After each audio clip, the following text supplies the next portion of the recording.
चलिए रुकते एक छोटे से ब्रेक के लिए, तुरंत हाजिर होंगे कुछ और खबरों के साथ।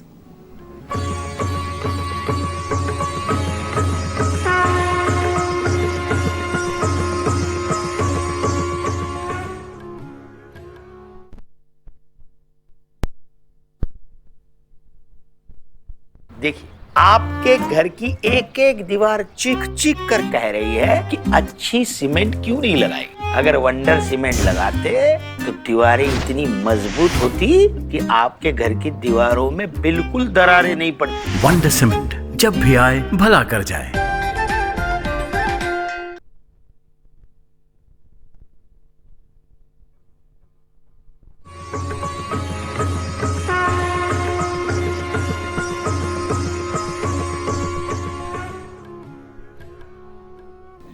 ब्रेक के बाद आपका स्वागत है। तो चलिए आपको सीधे लिए चलते हैं भिलवाड़ा और सुनाते हैं आचार्य श्री महाश्रमण के पावन वचन।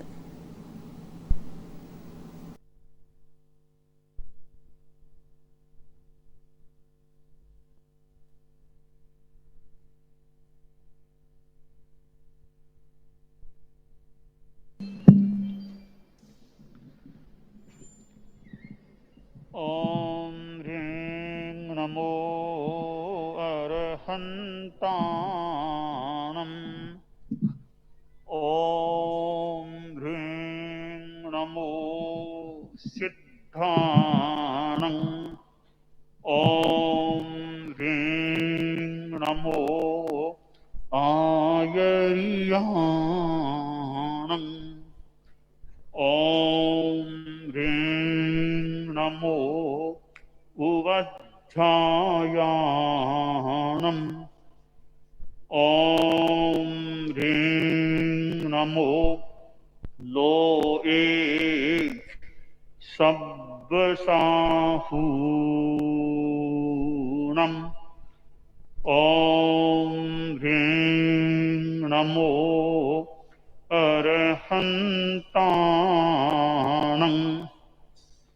ओम ह्रीं नमो सिद्धाणम्।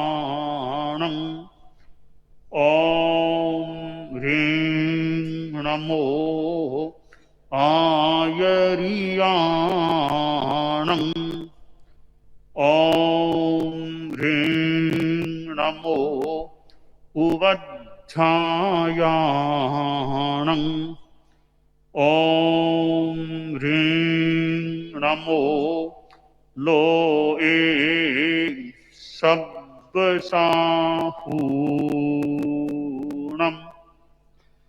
ओम ह्रीं नमो अरहन्ताणम्।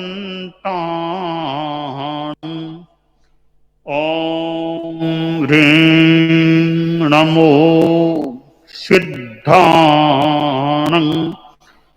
ओम ह्रीं नमो आयर्याणम्। ओम ह्रीं नमो उवज्झायाणम्। ओम ह्रीं नमो लोए सब्बसाहूणम्।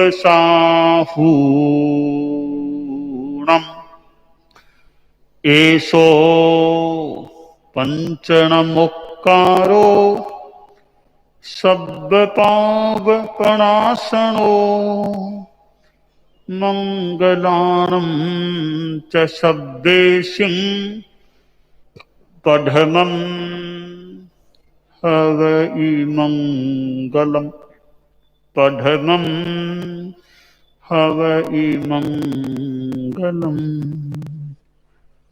भंगटे चतुर्विध धर्म संघ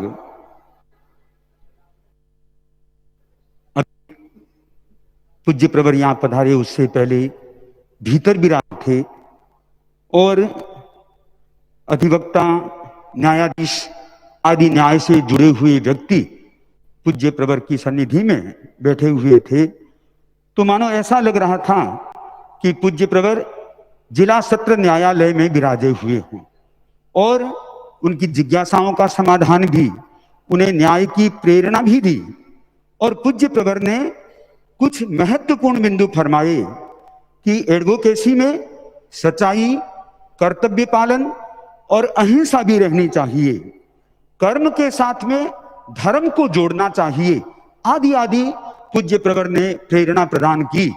जिज्ञासा आई, इतने धर्म प्रवचन होते हैं, फिर भी क्या कोई बदल रहा है या कितना काम हो रहा है?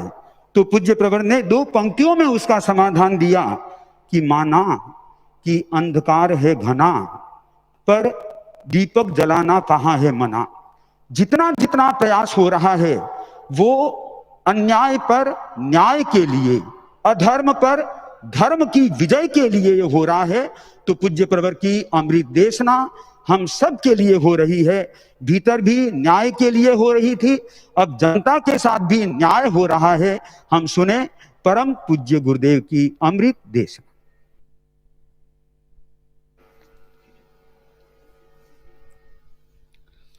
महावीर तुम्हारे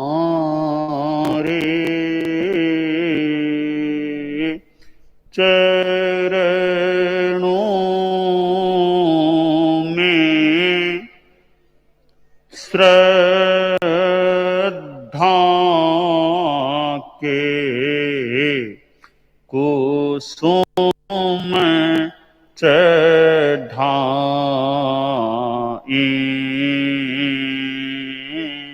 हम ऊंचे आदर्शों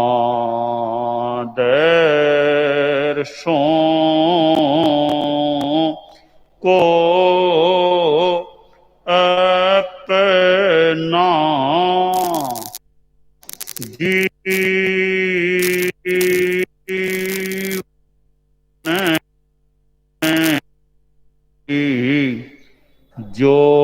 ज्योति जगाए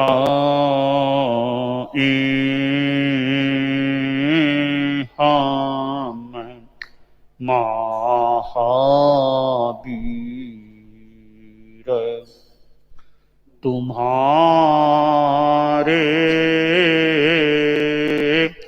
चरणों में श्रद्धा के कुसुम चढ़ाए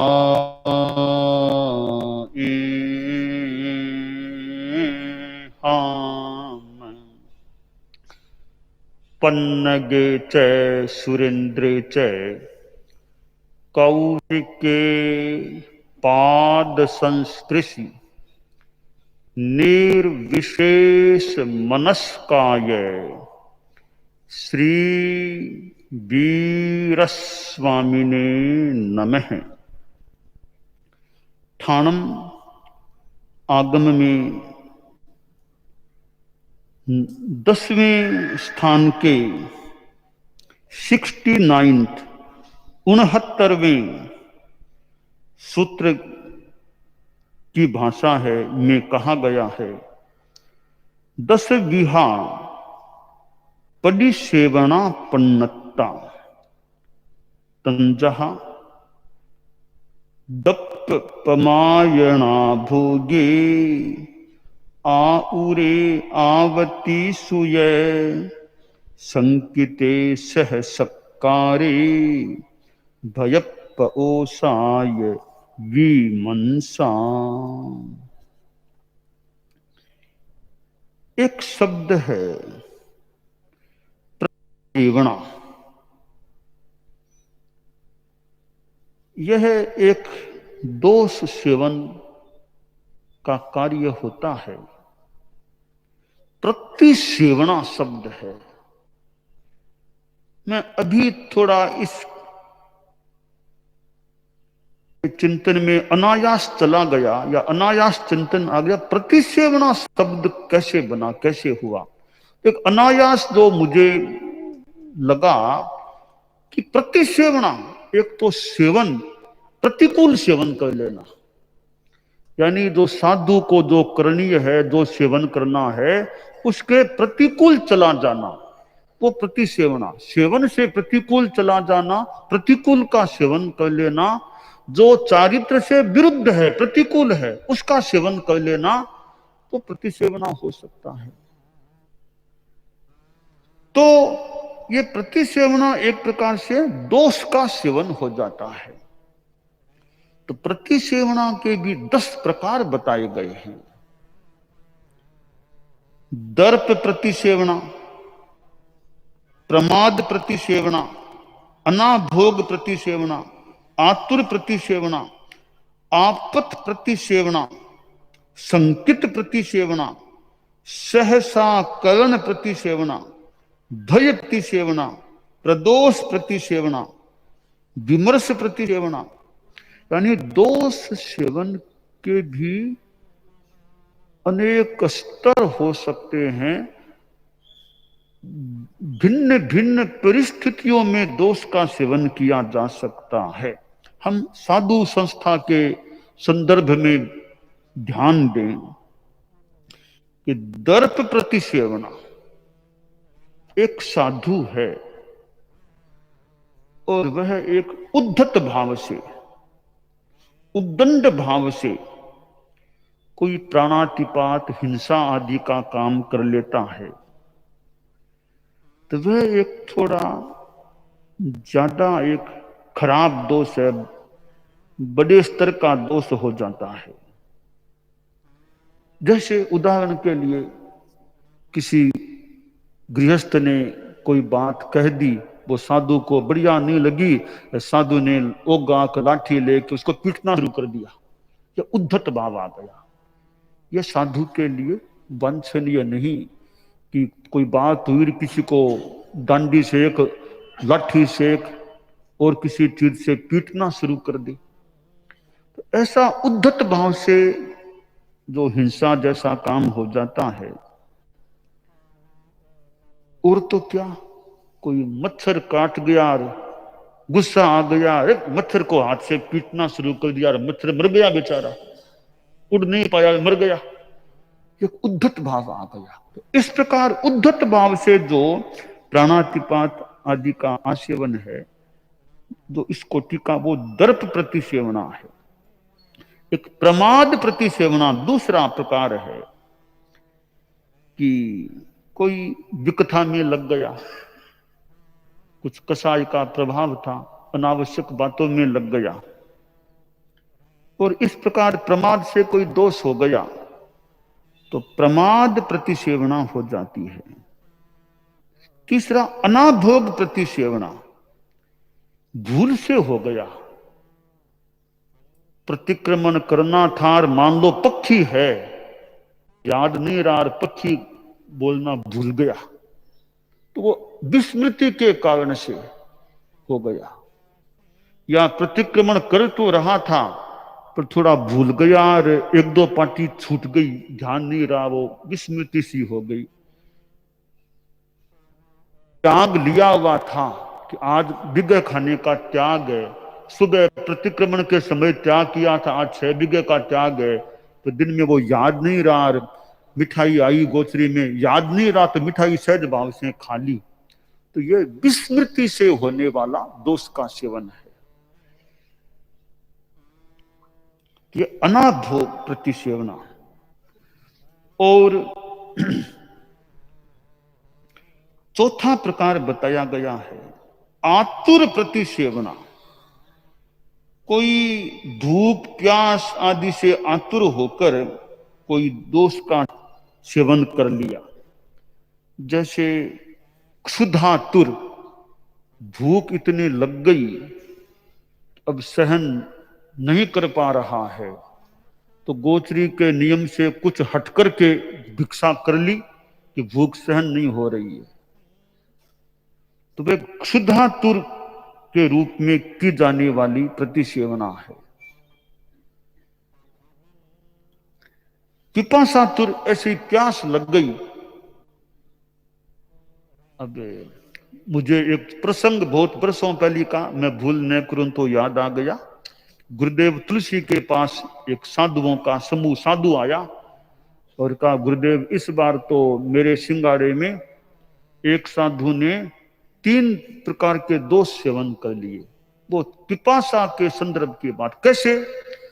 कि गुरुदेव संवत्सरी की रात्रि थी, मेरा सहवर्ती मेरे साथ का एक साधु था, प्यास कोई ज्यादा लग गई होगी 24 ऋतुवां संवत्सरी का, तो उसने रात में कच्चा पानी पी लिया। रात में उठा और पानी था कहीं तो कच्चा पानी जाके पी लिया। एक साथ 3 दोष। 3 दोष कैसे हो गए? पहली बात है संवत्सरी को पानी ऐसे ही नहीं पीना, तो संवत्सरी की व्यवस्था का अतिक्रमण। नंबर 2 कि रात्रि में साधु को पानी पीना नहीं, वो एक रात्रि भोजन का भी वो भी अतिक्रमण है। फिर कच्चा सचित पानी पिया, साधु को सचित का सेवन नहीं करना, वो भी दोष। इस प्रकार 3 प्रकार के दोष हो गए उसके। तो मुझे 3 प्रकार के दंड उसको देने पड़े। फिर यह मैंने बहुत वर्षों पहले सुना, भूल न हो कहीं तो ऐसे वो क्यों हुआ? आतुर, पिपासातुर मान ले, प्यास लग गई, अब वो प्यास अब सहन करना मुश्किल हो गया, तो वो साधु ने दोष का सेवन कर लिया। तो पिपासातुर दोष, ये आतुर दोष होता है।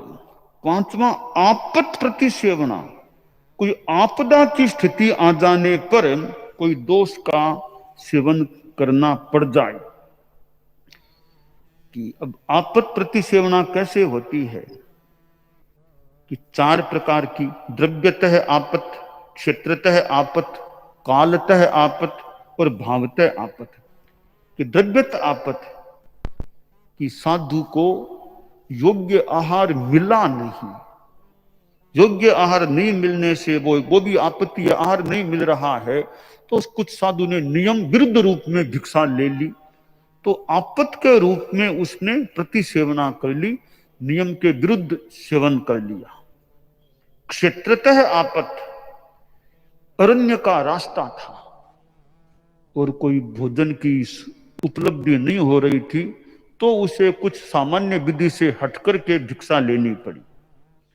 कालतः आपत, दुर्भिक्ष हो गया था, तो भिक्षा मिलनी मुश्किल हो गई, तो उसे कोई नियम के प्रतिकूल रूप से भिक्षा लेनी पड़ गई। और भावतः आपत, शरीर की रुग्णावस्था है, तो उसे सामान्य नियम से हटकर के भिक्षा लेनी पड़ गई। उदाहरण के लिए वर्तमान में कोई साधु ऑपरेशन कराने के लिए गया, भिन्न समाचारी में है, और शल्य क्रिया हुई, डॉक्टर ने कहा जूस लेना पड़ेगा। अब जूस सामान्य विधि से मिल नहीं पा रहा है, तो किसी गृहस्थ ने फिर साधु के लिए जूस निकाल दिया, तैयार कर लिया। साधु जानता है कि मेरे लिए बना है, पर वो रुग्णावस्था है, शल्य क्रिया हुई है, डॉक्टर का निर्देश है कि जूस इसमें लेना पड़ेगा, तो साधु वो खुद के लिए तैयार किया गया जूस ले रहा है। वो क्यों?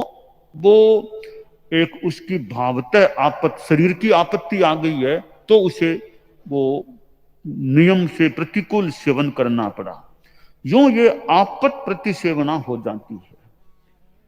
6ठा है प्रकार संकित प्रतिसेवना, कि कोई शंका हो गई आहार में, यह मेरे लिए बनाया है, कैसे बनाया है, पूछताछ भी की, फिर भी शंका है, संकित अवस्था में गोचरी कर ली, ले लिया, तो वह संकित प्रतिसेवना का कार्य हो गया। सहसा करण प्रतिसेवना, अकस्मात होने वाला प्राणातिपात आदि का आसेवन।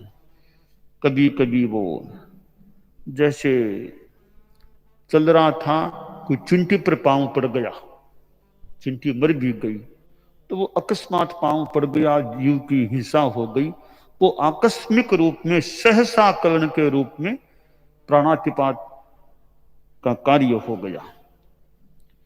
8वां है भय प्रतिसेवना, कि भय के कारण से दोष लग जाए। जैसे एक छोटा साधु है, उसको कहा कि तुम्हें रोज 5 श्लोक तुम्हें रोज याद करने हैं, 5 कर लोगे तुम्हें यह पुरस्कार भी, इतने कल्याणक मिलेंगे, यह मिलेगा वो मिलेगा, नहीं करोगे तो तुम्हें दंड दिया जा सकता है। तो छोटा साधु था। एक दिन मानो उसके 5 हुए नहीं, 3 ही हुए हैं। सोचा अब 3 ही बताऊंगा तो मुझे कोई उला ना देंगे, डांट पड़ेगी। तो पूछा आज कितने सीखे? सीखे तो 3 ही थे। वो डांट का उलाहने का भय है, मैंने आज 5 सीख लिए, 5 सीख लिए। ये थोड़ा सा बोलने में सर्व मृषावाद ब्रह्मण महाव्रत में दोष लग गया। क्यों लग गया? भय आ गया कि पता नहीं डांट पड़ेगी, क्या उलाना देंगे, तो असत या गलत बात कह दी। यह भय के कारण होने वाली प्रतिसेवना होगी। 9वां है प्रदोष प्रतिसेवना। क्रोध आदि कषाय से किया जाने वाला प्राणातिपात आदि का आसेवन। प्रद्वेष, प्रदोष, गुस्सा आ गया तो गुस्से में कुछ बोल दिया, मारा तो नहीं, दिखा दिया, देख मैं मार दूंगा, लगा दूंगा, ऐसे कुछ एक्शन भी कर लिया गुस्से में आकर के, वह भी एक दोष का काम ही है। वह एक प्रदोष प्रतिसेवना है। एक 10वां प्रकार है विमर्श प्रतिसेवना। हालांकि वो है तो ऐसी सी बात पर शास्त्र में नाम है, थोड़ी व्याख्या भी दी गई है कि ये विमर्श प्रतिसेवना क्या है। चूर्णीकार ने जो बताया है कि कभी कभी गुरु शिष्यों की परीक्षा के लिए सचित्त भूमि आदि पर चलने लग जाते कि देखें शिष्यों में श्रद्धा फिर कितनी रहती है, तो कि मैं सचित्त पर चलूंगा तो शिष्यों की प्रतिक्रिया क्या होती है वो जानना चाहिए। हालांकि थोड़ी समझ से थोड़ी सी परे की बात है, पर व्याख्या साहित्य में लिखा है हालांकि गुरु कोई शिष्यों की परीक्षा के लिए सचित्त पर चले, व्यक्तिगत मेरे चिंतन में यह अच्छी बात नहीं है, तो व्याख्या साहित्य में है कि ऐसा भी गुरु करते थे कि शिष्यों की प्रतिक्रिया जानने के लिए, परीक्षा के लिए सचित्त भूमि आदि पर चलने लग जाते और इस कार्य पर शिष्य की प्रतिक्रिया जान वे उसकी श्रद्धा या अश्रद्धा का निर्णय करते थे। तो मेरे ख्याल में यह शिष्यों की श्रद्धा अश्रद्धा को जानने का सुंदर तरीका नहीं है। सचित्त कर चलना नहीं चाहिए, यह मेरा अपना विचार है, पर व्याख्या में लिखा है कि ऐसा भी गुरु करते थे। तो यह भी दोष तो लग गया ना गुरु को भी, तो वो विमर्श प्रतिसेवना, विमर्श के लिए, परीक्षा के लिए ऐसा करना पड़ गया था, ऐसा किया है।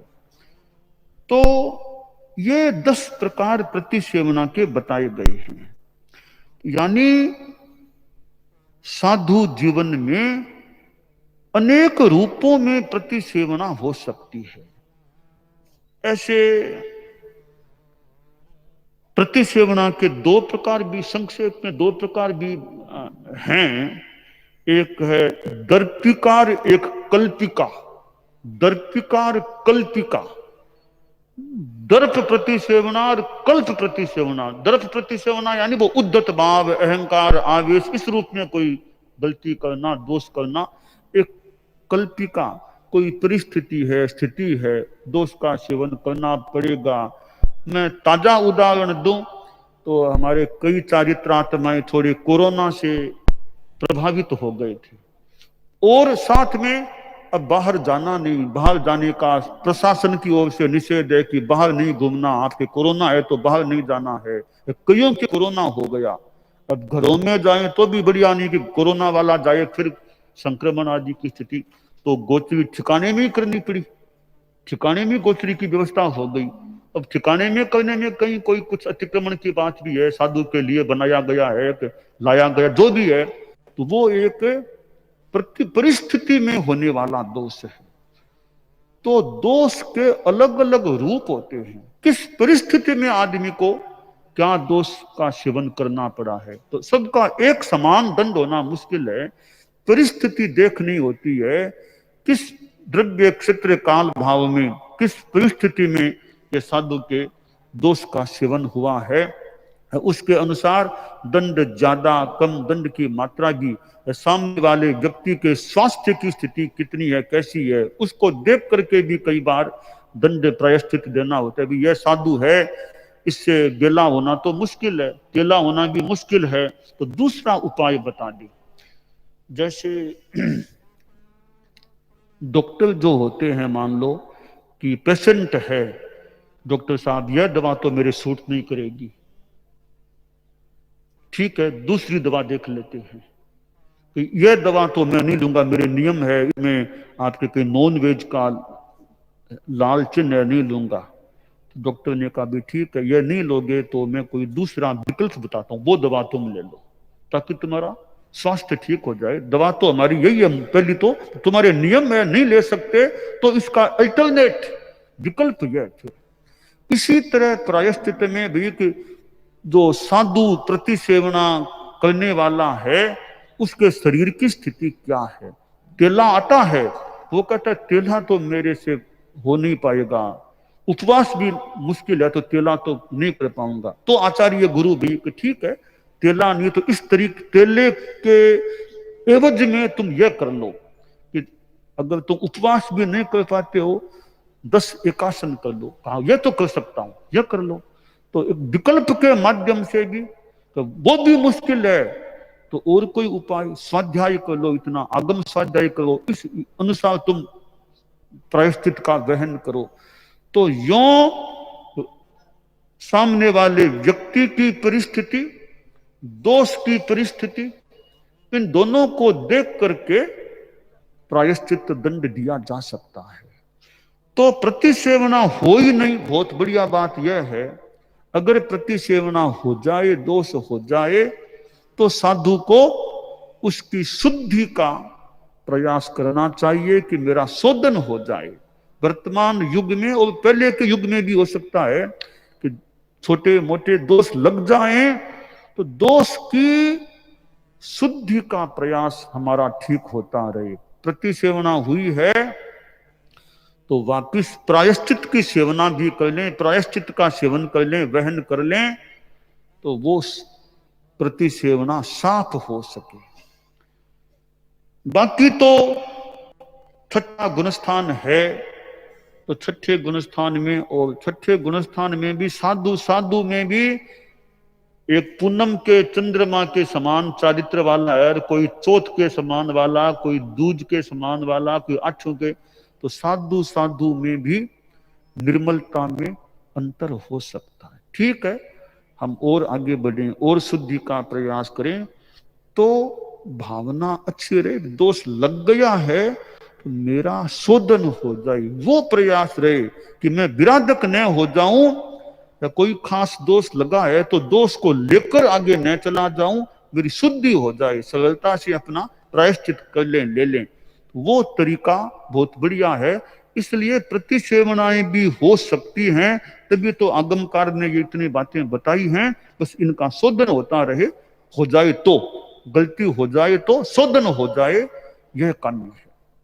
दानान शिठम अभयपयाणम सच्चे सुया अनवज्जम वयंती तवेशुया उत्तम बंभचेरम लोगुत्तमे समणे नाय पुत्ते।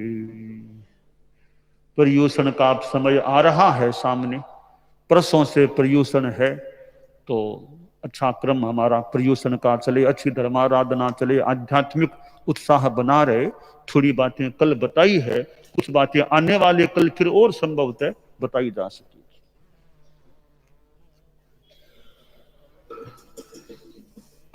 पूज्य उपवास बेला, उपवास और कोई गीत वो पल्ली कराना मर्जी, तो पल्ली करा दे आपको। तो गीत की प्रस्तुति मुनि संबोध कुमार जी। का समय होने वाला है। कुछ ही समय में जो भी भाई बहन गुरु धारणा करने के इच्छुक हैं, यथाशीघ्र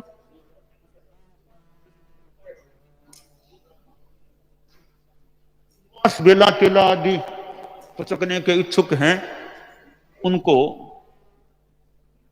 प्रत्याख्यान सूर्य उग गए बत्तठम पचखामी असणम खाइमम साइमम अपानम बोशरामी सूर्योदय तक, कल तक तीनों हरों का त्याग है, मंगल पाठ। उसके बाद गुरु धारणा वाले तैयार रहें। अरहंता मंगलम, सिद्धा मंगलम, साहू मंगलम, केवली पन्नतो धम्मो मंगलम। अरहंता लोगुत्तमा, सिद्धा लोगुत्तमा, साहू लोगुत्तमा, केवली पन्नतो धम्मो लोगुत्तमो। अरहंते शरणं पवज्जामि, सिद्धे शरणं पवज्जामि, साहू शरणं पवज्जामि, केवली पन्नतं धम्मं शरणं पवज्जामि।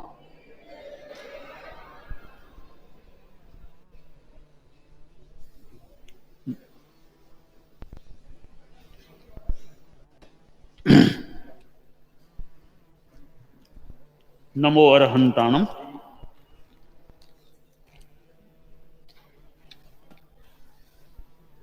नमो सिद्धाणम, नमो आयुर्याणम, नमो उवज्झायाणम, नमो लोये सब्बसाहूणम। एषो पंचणमोक्कारो सब्ब पाव प्रणाशनो, मंगलाणम च सब्बेशिं परमं हवै मंगलम। सम्यक्त दीक्षा बोलिए। मैं भगवान महावीर को अपने आराध्य देव के रूप में स्वीकार करता हूं। मैं परम पूज्य आचार्य श्री महाश्रमण जी को अपना गुरु स्वीकार करता हूं। मैं जैन श्वेतांबर तेरा पंथ को ही अपना एकमात्र धर्म स्वीकार करता हूं। मैं यावत जीवन के लिए देव, गुरु और धर्म के प्रति अपनी श्रद्धा समर्पित करता हूं। मैं अंडा, मांस, मछली व शराब का सेवन नहीं करूंगा। मैं आवेशवश आत्महत्या और अन्य किसी मनुष्य की हत्या नहीं करूंगा। मैं विशेष परिस्थिति के सिवाय प्रतिदिन नमस्कार महामंत्र का कम से कम 21 बार पाठ करूंगा। मैं इन चारों का यावत जीवन के लिए त्याग करता हूं। यह कार्ड रोज इसको एक बार पढ़ लेना चाहिए यथासंभवतया। नंबर 2, संवत्सरी का उपवास हर साल करने का यथासंभवतया प्रयास करना चाहिए। नंबर 3 की बात, हर शनिवार को समय आदि की अनुकूलता हो तो सायं 7 से 8 बजे के बीच सामायिक करने का यथासंभव प्रयास। 3 बार प्रदक्षिणा करेंगे वंदना की मुद्रा में। वंदामि नमंसामि सत्कारेमि सम्मानेमि कल्याणं मंगलम देवयं चेयं पज्वासामि नखीर। खड़े खड़े 3 बार प्रदक्षिणा करेंगे वंदना की मुद्रा में। वंदामि नमंसामि सत्कारेमि सम्मानेमि कल्याणं मंगलम देवयं चेयं पज्वासामि नखीर। खड़े खड़े 3 बार प्रदक्षिणा करेंगे वंदना की मुद्रा में। वंदामि नमंसामि सत्कारेमि सम्मानेमि कल्याणं मंगलम देवयं चेयं पज्वासामि नखीर। खड़े खड़े वंदे गुरुवरम हाथ जोड़कर अर्ज करते हैं आपके तनुरत्न में सुख साता है।